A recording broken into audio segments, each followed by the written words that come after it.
Assalamualaikum warahmatullahi wabarakatuh. Perkenalkan, nama saya Nanda Tiasna Rahmadani dari kelas 10 MIPA 4, nomor absen 26. Di sini saya akan mempresentasikan hasil lembar kerja saya yang berjudul Gerak Parabola pada LKPD kedua. Hal pertama yang dapat saya bahas yaitu tujuan percobaan. Tujuan percobaan dari LKPD kedua ini yaitu menganalisis hubungan antara sudut elevasi dan jangkauan maksimum.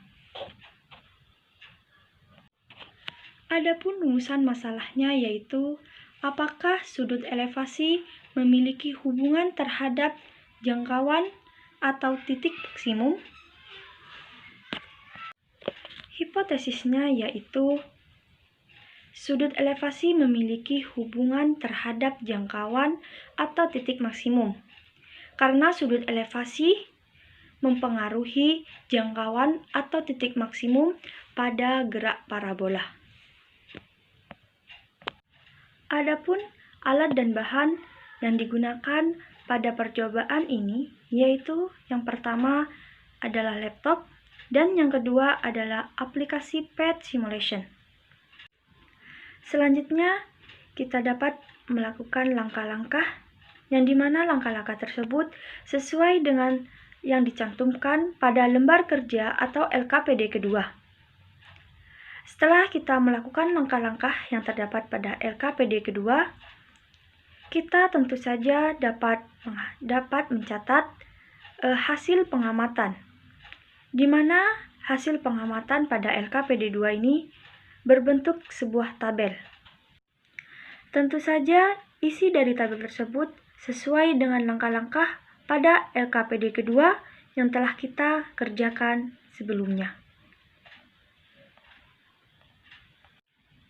Untuk mengisi tabel hasil pengamatan, selain sesuai dengan langkah-langkah, kita perlu melakukan perhitungan dengan menggunakan sin 2 theta, sehingga menghasilkan seperti gambar berikut ini.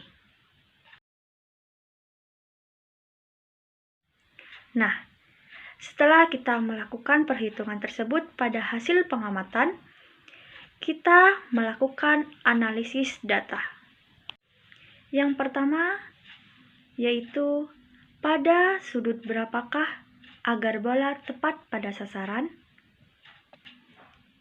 Jawabannya yaitu agar bola tepat pada sasaran memerlukan sudut 75 derajat dengan kecepatan awal 17 meter per second. Yang kedua yaitu bagaimanakah besarnya jangkauan maksimum pada sudut elevasi 25 derajat hingga 45 derajat, dan bagaimanakah besarnya jangkauan maksimum pada sudut elevasi 50 derajat hingga 90 derajat?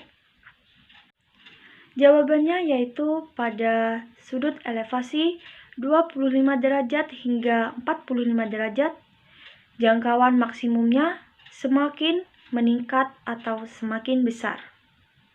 Sedangkan pada sudut elevasi 50 derajat hingga 90 derajat, jangkauan maksimumnya semakin menurun atau semakin kecil. Yang ketiga yaitu pada sudut berapakah agar menghasilkan jangkauan maksimum terbesar? Jelaskan mengapa pada sudut tersebut dapat menghasilkan jangkauan maksimum terbesar. Jawabannya yaitu pada sudut 45 derajat, karena pada sudut 45 derajat berada di tengah-tengah antara sudut 0 derajat sampai 90 derajat, sehingga sudut 45 derajat menghasilkan jangkauan maksimum terbesar. Yang keempat yaitu apakah ada sudut elevasi yang menghasilkan jangkauan maksimum yang besarnya sama? Jelaskan mengapa hal tersebut bisa terjadi. Jawabannya yaitu tidak ada. Namun, ada sudut yang menghasilkan X max atau X maksimum yang hampir sama. Hal tersebut bisa terjadi karena jarak antara masing-masing sudut tidak jauh dari sudut lainnya. Yang kelima yaitu bagaimanakah kesimpulan dari hasil percobaan ini? Jawabannya yaitu sudut di tengah antara sudut 0 derajat sampai 90 derajat dapat menghasilkan X max atau jangkauan maksimum yang lebih besar dibandingkan dengan sudut-sudut lainnya. Demikian presentasi yang dapat saya sampaikan. Kurang lebihnya mohon maaf. Wabillahi taufiq wal hidayah. Wassalamualaikum warahmatullahi wabarakatuh.